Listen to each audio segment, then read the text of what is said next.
And welcome back to Blue Shirts Buzz, where we talk everything New York Rangers. I'm your host, Matt Piscazzi, with my wonderful co-host, John Horton. Definitely check out our Twitter at BlueBuzz26. And without further ado, let's get right into today's episode. So, like we had mentioned last week, we did push this episode off towards the end of the week just to cover kind of more content for you guys. We did have 3 games in between last episode and this episode. Of course, you guys knew the result of the Panthers game when you were, actually listening to that episode at the time.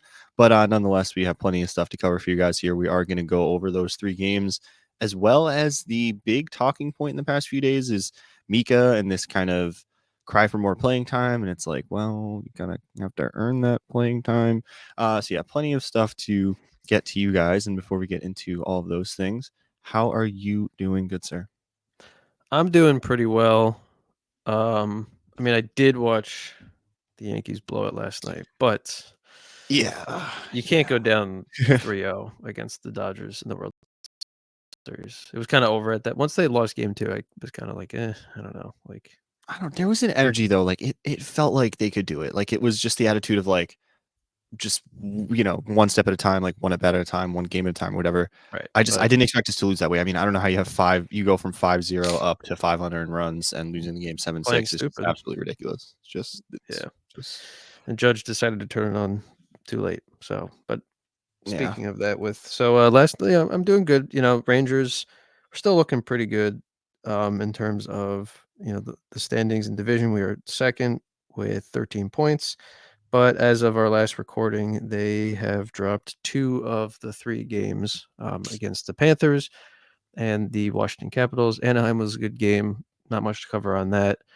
Don't mean to harp on the negative, but we do have to talk. Mm, The Panthers and Capitals had a common denominator of just looking lackluster, looking soft on the puck, looking, soft on the aggression, playing Matt Rempe for whatever reason, where he's just going to get meaningless fights and not do anything, and then be in the bench, and just instead of having other AHL skaters that I think could provide more. I understand with the Capitals with Tom Wilson, but it's just I think I get it's October, early in the season.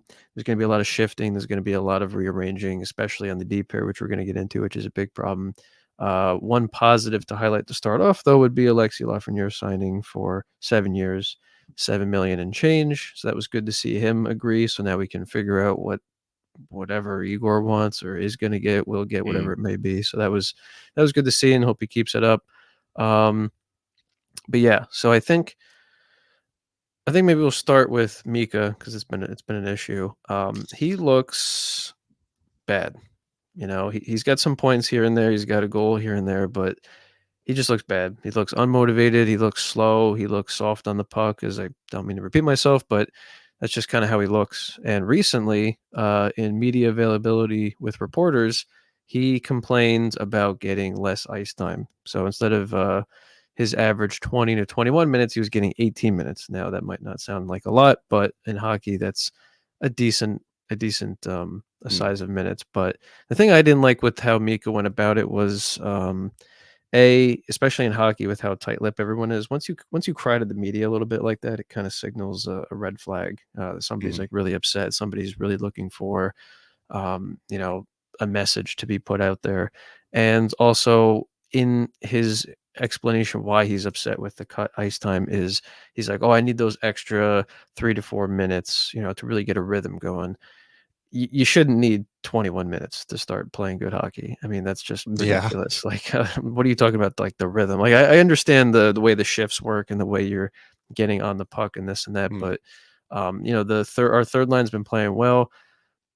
Uh, even in the Capitals game, they were the only line to really score, and they got more ice time, which I think is great. But it, I don't mean to feed into Mika's BS, but I do agree with some point. Like if you have these star first and second linemen, don't give your third line more. Like even if the third line's hot, like I get that. It didn't win us the game in the end. I mean, part of that issue was the defense. I think Laviolette knows what he's doing besides how he's going about the defense, which we'll get into. But when it comes to Mika, that was one of our number one concerns going to this season was him regressing, him playing horribly or just looking like a ghost, and he's continuing to do that. And the largest concern is his contract has a full no move clause until it ends, which, for anyone who doesn't know, full move clause means you cannot be traded and you cannot be sent down to the AHL or shifted around in any way, shape, or form. He is here to stay unless Chris Drury sits him down and gets him to agree to waive it. That's literally the only way, which I think, or he gets bought out, of course, which is not going to happen. But Mm. I think that's crazy. So we need Mika on this team. We need him to be who we know he can be. And he has not really been that. And now he's crying to the media, which sucks. It really sucks to see. And I think the lack of leadership effort and the lack of emotion on the ice that we've seen recently might be, in my opinion, a slight ripple effect from that. But what are you feeling about the whole thing? And if you were Peter Laviolette, like how do you approach comments like that? Well, Laviolette established, in the preseason and last year that like he's going to play. First of all, he's going to play the guys that are hot when they're hot, when they deserve to get played. He's going to play lines. He's very matchup heavy coach, especially when we're at home and we have that advantage of getting that last line change. He is, he's made it clear guys in and out. He's not just going to play you all these these minutes just because you're a top guy. You have to earn those minutes, and so I think him kind of reducing Mika's, not that he's like dropping him like 4 or 5 minutes, but even just that couple minutes, not only is he sticking to his word, but I think he's doing the right thing, honestly. I think he's showing the team that if you play and you deserve that extra playing time and you show the coaching staff and the other players that you are going to perform and that you're hot and that you deserve those extra minutes, you're going to get a couple extra minutes. And the third line is getting a couple extra minutes per game and it's paying off. So I understand Mika's frustration, but honestly, I think Laviolette is right in the way that he's approaching the situation, in that, Mika, if you want to complain about a couple extra minutes, well, then earn those couple extra minutes. I mean, at this point, we've seen some inconsistencies from him. We've seen some lack of effort plays. We've seen a couple like key moments where it's like, dude, what are you doing? I mean, there were a couple power plays over these last few games where it's like we are trying to feed him the puck and get him going, and he's missing the net every single time, or they're getting blocked, or he's whiffing the shot. I mean, when you get like a wide open blaster, when your slap shot from from the top of the circle on the side, like that's kind of something we've seen from him for years now, right? Like that's his whole shtick on the power play, and you're whiffing the puck and you're not even close to the net. And then you want to complain about not getting another minute of extra power play time a game and another couple minutes of extra time every game. It's like, no, there are people that are hitting the net and scoring that are going to get a couple extra minutes over you because right now, frankly, you don't deserve it. So I don't think that the team is like, I don't think this is going to cause some kind of spiral. I think it's really early in the year. I think we're going to work whatever we have to work out, but it's just not a good look. And like, also, like you said, when you think about how long Meek is going to be here, it's kind of like an unsettling feeling having this be the conversation that we're having right now. I mean, again, we're only 9 games into the season. There's a lot of time. Like it's no time to hit the panic button right now. No reason to kind of jump ship and be like, oh, we need to try and figure out how to make it, how to get him out of here. Mhm. With all that being said, I think that at the end of this year, certainly a conversation we might be having to have, depending on, the results in the playoffs and everything like that. Because even with that no movement clause, I feel like if Drury sits him in a room and it's to the point where, we're kind of making some change. Like, I don't think Trouba's going to be the only vet that we're having a conversation about potentially not being here next year again, depending on how things go in the playoffs and re-signing players and everything like that. But it is a very real possibility that Drury could sit down in a room with Mika and say, your future is not here. We not that we want to, kind of kick you to the curb, but can we work something out here? Because Mika can okay a trade. And I think if Mhm. you get to that point, certainly we don't want to be there. And that's a conversation again for down the line. But I feel like when push comes to shove, if Drury really were like, if that was it, if we have like a terrible offseason, fumble out of the playoffs, Mika's just not in anymore. We're looking at kind of retooling the lineup, doing things like that, making the cap to sign some other younger guys and, switch up this roster a little bit. I could totally see that conversation happening. I hope we don't get to that point. Hopefully we can all figure it out. Again, it is only 9 games into the year. I feel like we need at least another 5-10 games before we really can kind of judge a team. I feel like 15-20 games is, you're about a quarter of the way into the year. You can really make some like, okay, we've seen the same things over and over again. Like at this point, these are now like habits and things like that, right? So Mhm. I'm sure we'll have this conversation again, but I think just to kind of put a bow on it, it's unsettling to agree with where Laviolette's coming from. And I think that Mika needs to kind of show up. If you're going to complain about all this playing time, well, then show up and earn that playing time And it's unfortunate that we're in this situation, but here we are. And Mika needs to be a little bit more consistent and put a little bit more pressure on 5v5, or he's not going to get those extra minutes. Yeah, That's what there's yeah. really not much else to it. No, I agree, and I feel like for the last couple of years, Mika's had this kinda cushion, like, he's had this, Hmm. like, "You're paid to be this first line center, you're on every power play, you're getting 20 minutes a night," like, I feel like that part of him has had this that, like, cushion of where he can't really be moved as much, and if this does Yeah. signal, then I think that's great, and, yeah, to your point, the way I personally look at it, since there's 82 games in a season, I like every 20 games, I think, is a good way to evaluate a team, like, Yeah. every 20 game stretch. So after this 20 games, if Mika's continues the way he does, I mean, I really do think the argument's there to put Lafreniere on the first power play, like everybody's been screaming about. It's Mhm. just, it's tough because let's say Mika's the obvious one to be taken off. Probably between him or Trocheck would be the ones to take off. I mean, Trocheck's face-off percentage is too good to maybe take Mhm. him off. But like, let's say if you had to choose between, probably be those two. But let's say you're leaning towards Mika. If he's already crying in the media, if he's already struggling, and then you rip him off that power play one time and put him on power play 2, I mean, what happens at Yeah. that point? As a That bridge leadership is kind member? of breaking Yeah, at that point. Yeah. right, and I agree, like, sometimes you kinda have to just no matter what your tenure is with an organization, you kinda have to make sure things are known, Mhm. but it's tough, and it's really upsetting because I like Mika a lot. He's definitely one of my favorite Rangers, that I've watched in my life, but Mhm. I mean, I just don't wanna see him getting random points here and there just to keep his numbers up and then not Yeah. really competing, um, and, yeah, so I Yeah. hope No, it's fair. hope for the I best. mean, we need consistently meaningful performances from him is what we really need him to show up and do. Like you said, those random points here and there. Like if you look right now, I think he has actually not too bad. Yeah, 7 points in 9 games in 18 minutes of ice per game. Right. The numbers It's really 4. aren't that terrible. No, When but you I look think he at got 4 of those in 1 game, But so that's what it's I like mean. It's yeah, exactly. So it's like we need to see him. We need to see those points be meaning a little bit more, and we need to see a little bit more consistency. And I I think agree. before we get into some conversation about the defense and everything else, we could get a word from our wonderful sponsors in for you guys. Yes, sir. Defense, defense, defense. Talking about points here with one of our sponsors of none other than DraftKings Sportsbook. The continuation of the Stanley Cup quest continues now, hopefully for the New York Rangers. We'll see. Now that the puck has dropped in the 24-25 season, and you can get in on all the action at DraftKings Sportsbook, an official sports betting partner of the NHL. Super easy for first timers to get started. You can try betting on something simple, such as picking a team to win, by going to the DraftKings Sportsbook app, selecting your team, and placing your first bet. And if you're new to DraftKings, new customers can bet $5 to just get $200 in bonus bets instantly. And you can do that by downloading the DraftKings Sportsbook app and using the code THPN. That's code THPN for new customers to get $200 in bonus bets when you bet just $5 only on DraftKings. The crown is yours. And there is nothing quite like the experience of a live NHL game. The chill of the ice, the sound of a big hit or a slap shot. Every year, I go to as many games as possible. This year, I can't wait to get to more games, and with Game Time, it'll be easier than ever. Game Time has tickets for all sorts of live sporting and music events, not just the NHL. And with Game Time picks, you can get the best deal in the shortest time. Right now, there's a ton of deals on Game Times for you or your family and friends to enjoy. You can download the app as well and buy tickets right from your phone.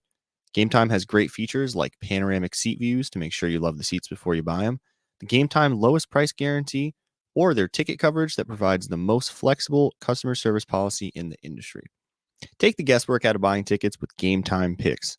Download the Game Time app, create an account, and use code THPN for $20 off your first purchase. Terms apply. Again, create an account, redeem code THPN for $20 off. Download the Game Time app today.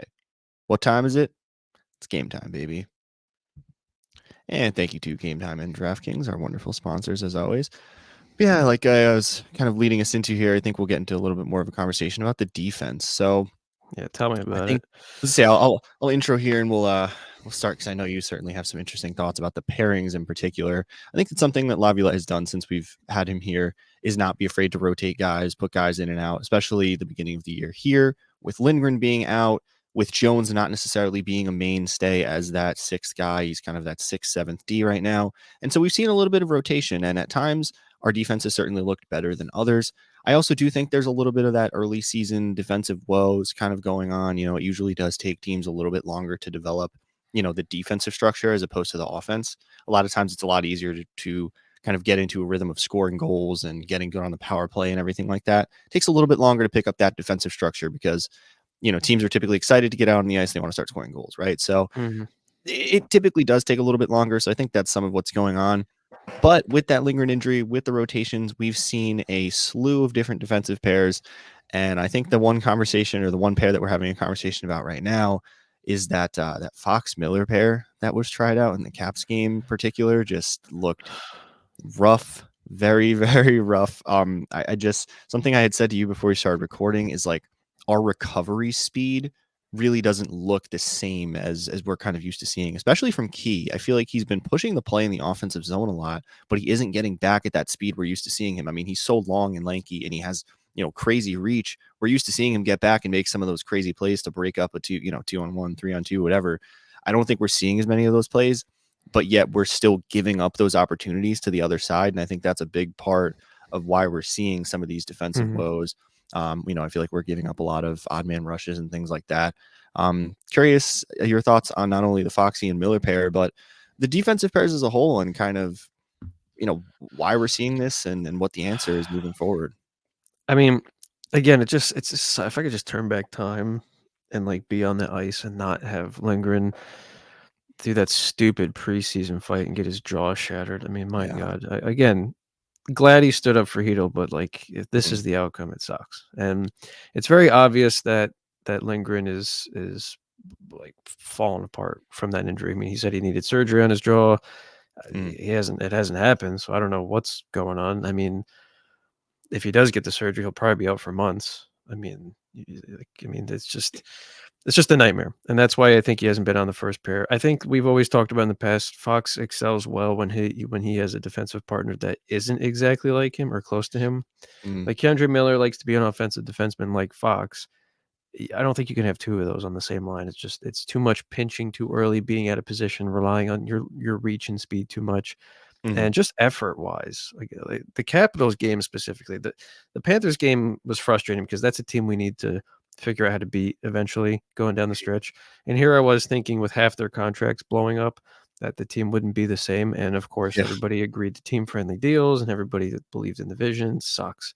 So Yeah. they're going to be a nightmare continuously. And they didn't even have Barkov that night, and they still Yeah. shut us down offensively. So again, it's October, I get it, but like I think now is the time to experiment with defensive lines, but I think by mid-November, Laviolette should try, maybe even earlier. Laviolette should probably have an idea of where things should be. Zach Jones played really well at the end of last year, and this year it's so frustrating to see that, like, he's playing better, but he's still like just a deer in the headlights half the time, or just Mhm. not focusing on the way he should. And same thing with Mancini, like, he's been good too in a surprising case, but he does the same thing, especially against this Capitals game. The amount of times I was screaming at my TV while he's just standing there watching Yeah. things happen, watching one of the greatest goal scorers take a shot at point blank range. Adam Fox's horrible whiff defense attempt on Ovechkin. I mean, it was a 2-on-1, but still, like, it was just such a abysmal thing. Um, and Igor got left out to dry that game. First goal that Ovechkin scored, I think, was on Igor. His legs were too far apart. He didn't position himself properly. The shot barely had anything on it. It just went between his legs like ice level. Second shot was an insane one from him and bad defense by Fox. But eh, in comparison with how bad the defense was, like, first period against the Capitals had 19 shots on goal in one period. Yeah. Absolutely insane. Rangers, 5. Second period, Capitals, 14 shots. Rangers, 8. Third period, 13 shots. Rangers, 6. Total of 46 shots on goal to 19. And it was still a 5-3 loss, technically 4-3 with the empty netter. But uh, if the defense was even remotely had their head screwed on straight and had any form of aggression and oomph in how they were playing, probably Mm. would have won this game. And that's what's frustrating. There was just too much, like, the Capitals were racing around them, too much looking around with your jaw slacked down, not knowing what's happening, and just being out of position and doing stupid things. Especially, I love Keandre Miller. And this is his contract year, and I thought he played pretty well last year. But so far this year, he's been really pissing me off. He's been really just playing kind of like an idiot, just out of position, relying on his reach too much, not Mhm. being aggressive enough. I just need to see more from the defense in general. In general. And I That's know, valid. again, only 9 games, and it's tough when you're getting your pairs shifted around left and right. Lingren's half dead. So I mean, it's brutal in that case. And this will go live before the Senators game. So I don't know if the practice line of Truba Lindgren is actually going to be tried in a game. I pray to God it does not happen, because that is going to be. I mean, that line can go either one of two ways: either a complete train wreck or a complete shutdown line. Probably train wreck is probably the former is what I'm going to lean towards, because holy crap, I don't know what he's thinking, but yeah, no, I've ranted enough about the defense for that end. And I hate to keep prefacing it as it's only October. Yeah. I get that. If we were having this conversation in January, there'd be a whole nother story. But yeah, so I don't know what you're seeing, what you're feeling. I get all this rotation and moving all these pairs around and everything, but yeah, it would be nice to find something that we can kind of hang our hat on and be like, okay, this is kind of the pairs that we're going to go with. I mean, like that's typically what teams tend to do. You roll the same, three pairs with a change at the bottom when you need to rest guys, and if anybody gets hurt, whatever, you take your seventh D, move them around a little bit. But that's something you see game to game. Like you typically have your top six defensemen in in their pairs established, ready for most of the season, right? Like you really don't see a ton of movement unless you really need to. So hopefully, like I like what you said about kind of mid-November. By then, we would have what would be one, two, three, four, five, about another 6 or 7 games. So we would be around that 15 game, into the season mark.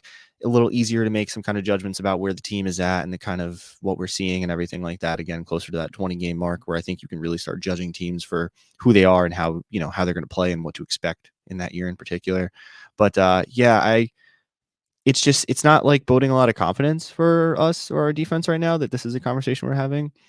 I don't think it's the end of the world. I think we will figure it out. We were very good defensively last year, and we started off the year really, really good on 5v5. I mean, we're still putting some pressure on 5v5.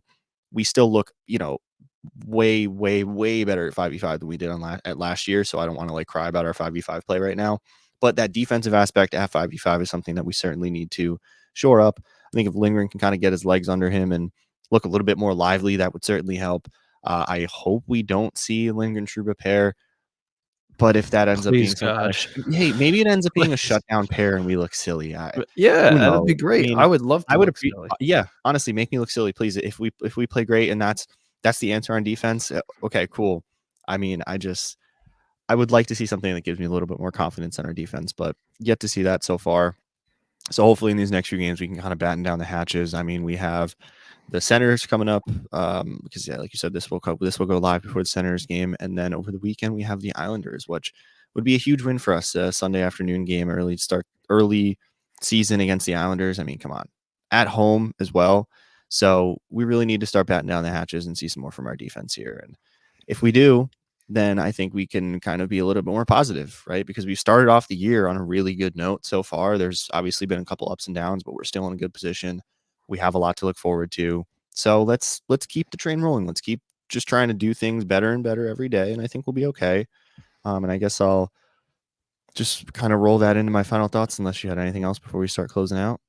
I guess final thing would be little Broadway recap here, since the month of October has Fair, been good call.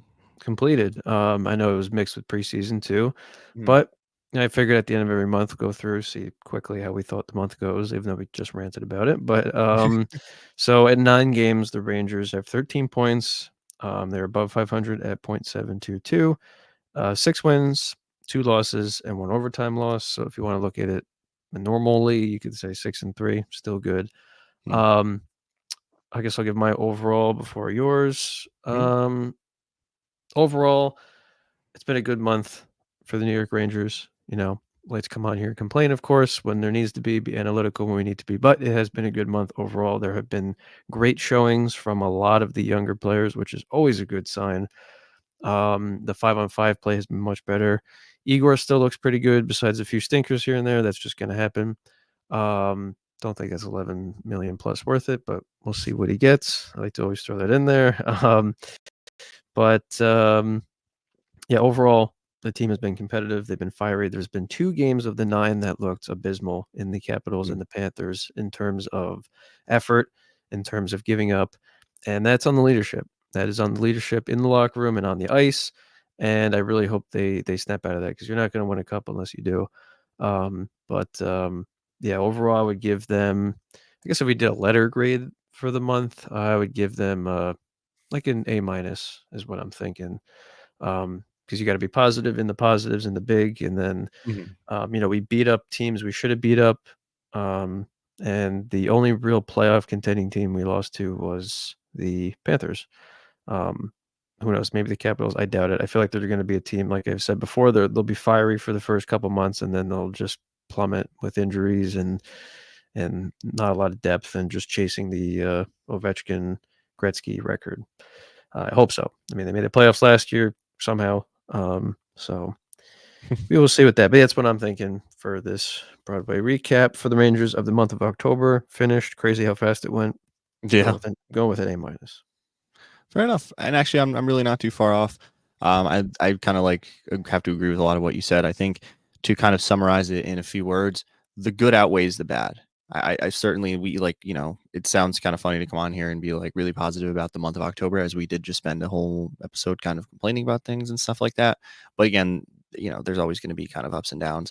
But I certainly think that we did good things. We did a lot more good things than those bad things. If we can kind of consistently, again, just get better and better every day and just keep working at those things, I think that we're kind of see this team get into another gear here in another level. I just think it's kind of some of that early season woes. Again, people just kind of getting their feet under them. We have seen some really promising stuff from the young guys, which has been really fun. So if they can keep taking advantage of those opportunities, then we can kind of see this team, everybody put it together. That if everybody can put it together at the same time, this team is unstoppable. It's really about the timing and about some of these guys who are taking a little bit longer to kind of get into that midseason form. That's really, I think, what we're kind of waiting for, especially with these top guys like the Mika on the top line. They've been kind of up and down, specifically Mika. So if we can kind of get the vets and the young guys all to fire at the same time, and if we can get the D to kind of just take those steps and get better and better every single day, then this team could do some really wonderful things, and we'd have a lot to look forward to. So, good October, good start to the season, and again, just get better every single day. And there's no reason to expect that this team can't be incredibly successful and possibly repeat a lot of what we were seeing last year, and hopefully take that next step and get the cup as well. But yeah, no, I'm happy about October and just looking forward to another month of hockey here before we get into holidays and everything like that. It is that fun time of year. It's getting a little colder. Going out to the apple orchards and pumpkin picking and all that, whatever you may have. But yeah, no, good stuff. Good stuff. Uh, Final thoughts or close us out or Yeah, closeout's good. all right, I'll start rolling us out of here. So thank you guys for another wonderful episode here. We are glad again to with that schedule, it might be kind of beginning of the week, end of the week, closer to the end of the week. I think with the games we have coming up in November, it will be a little bit easier to get you guys kind of a beginning of the week, end of the week flow. We'll have a little bit more to talk about in between those episodes. Our schedule was just like a little choppy to start the year, honestly. And like, I feel like we had a couple different situations where it was like 4 or 5 or 3 or 4 days between games, which makes it really weird for us because we don't want to come on here and just repeat the same things over and over again. We want to have, more stuff to talk about, more live game action to get to you guys. So definitely just keep an eye out. But I think with these games coming forward, like I was just saying, you should have plenty of stuff for us to be getting out to you guys, plenty of content. So keep an eye out. We will continue to bring you all the analysis, in depth, even the fun stuff, good stuff, bad stuff, everything you want to hear about the Rangers. We want to bring it to you. So thank you all for the love and support. It's the last you guys will hear me on this one. And I look forward to catching up with you guys on the next one. John, to close us out. Thank you. Matt said it best as always. Thanks again. Check us out every week. Check us out Twitter, BlueBuzz26. We love all of you. Appreciate the love and support. Tell your friends, family, loved ones about the show. Stay tuned for more hockey. Stay tuned for more wins and probably some more complaining because why not? That's always fun. It's always part of the sport. And I hope it doesn't get too annoying for you, and hope you can find some agreement in that and some joy. So thank you again, and we will catch you on the next one.